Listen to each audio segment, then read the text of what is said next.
Well, good afternoon, New Life family and friends. This is the day the Lord has made. We rejoice and we're glad in it. Today, this Bible study, I want you to look at Exodus chapter 16, verse 15. We're titling this lesson, What is this? When God sends you what you weren't expecting. Exodus 16 and 15 says, And when the children of Israel saw it, they said to one another, It is manna, for they wist not what it was. A woman ordered a package online, something she desperately needed, but when the delivery came, the box was plain. No logo, no branding, no familiar markings, just a brown, unmasked box that was sitting on her porch. You imagine the anxiety, you imagine the curiosity that she must have faced. She's trying to figure out what was in the package. Well, as the story continues, she almost ignored it. She almost threw it away. She almost dismissed it because it didn't look like what she expected. But when she opened it, there it was, exactly what she needed, exactly what she prayed for, exactly what she'd been waiting on. You see, sometimes God answers your prayer in a package you didn't recognize. New Life Church, you and I are in a season where God is sending provision, direction, and strength in unfamiliar packaging. Building that we seem to can't get right, a shifting season, a wilderness moment, a transition that we didn't plan. And like Israel, we're looking at God and saying, what is this? Israel prayed for food, but manna didn't look like food.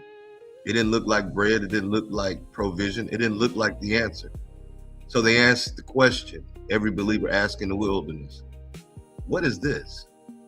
And in this text, God teaches us three truths about unexpected provision, unfamiliar blessings, and divine surprises. See, God often sends you what you need in a form you don't recognize because his provision is designed to stretch your faith, not satisfy your expectations. Israel is hungry. Israel is tired. Israel is frustrated. Israel is in transition. Israel is in a wilderness they didn't choose. And God sends manna, a blessing that they didn't expect, in a form they didn't understand, at a time they didn't anticipate. One theologian would say that this is the divine pattern. God hides glory in the ordinary.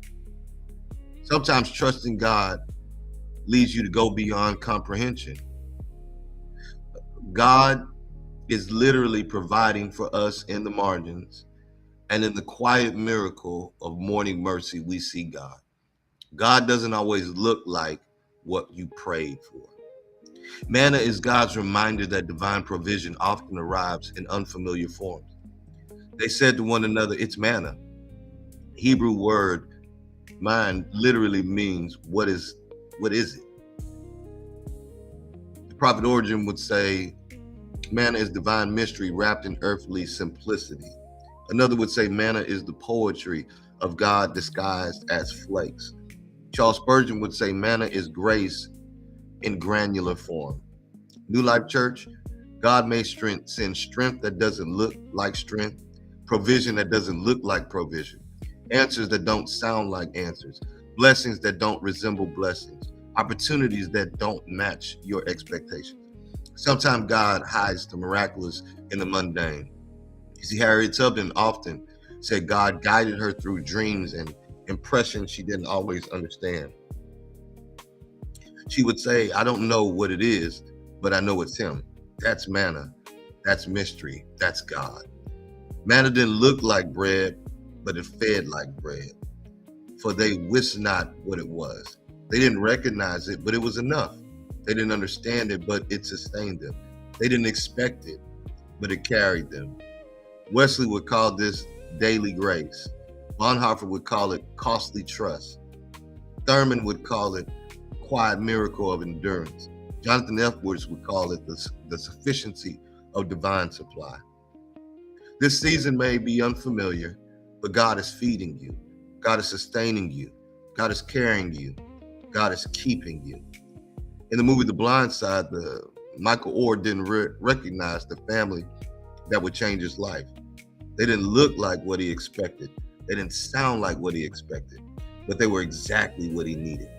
That's manna. That's provision. That's God. But also, manna was not the destination.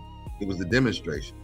You see, manna was temporary. Manna was transitional. Manna was training. It's a way of teaching dependence. It's breaking into Israel's how. Manna was the sermonic preview of a promised land. It's the tension between the wilderness and destiny. This season is not permanent, New Life. This season is not forever. This manna is not the end. If it is the evidence that God is leading you somewhere greater. Jesus stands in John 6 and declares, I'm the bread of life. Manna fed Israel for a day. Jesus feeds the soul for eternity. Manna came down in flakes. Jesus came down in flesh. Manna sustained life. Jesus gives life.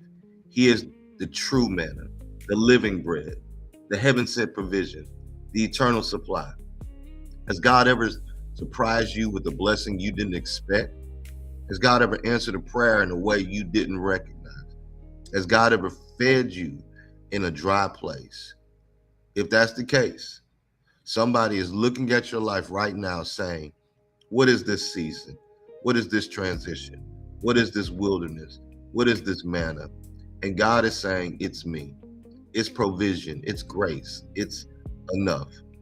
It is manna when you don't know how you're going to make it. It's manna when the bills get paid anyway. It's manna when strength shows up in your weakness. It's manna when peace finds you in the storm. It's manna when God keeps you in transition. It's manna.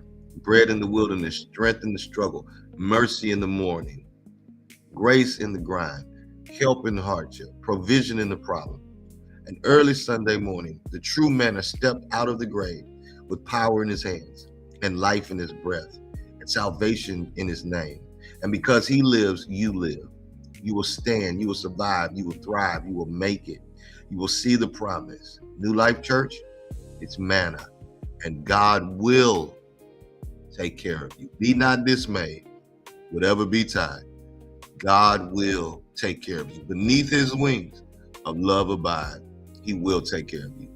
Thank you for joining me for this edition of Bible study. Please share this with your friends, share this with your family. Please continue to pray for New Life Church. Continue to pray for me. I'll be sending you guys an update either today or tomorrow just to let you know where we are for this week. But I thank you again for your continued prayers and support. Keep your heads held high. Remember that this God of ours has not brought us to this point to just leave us. So now unto him who's able to keep each and every one of us from falling. He's able to present us faultless before the presence of his glory with exceeding joy. To the only wise God, to that God be glory, majesty, dominion, and power, both now and forever. I love you guys. And remember, we are New Life Church. Be blessed.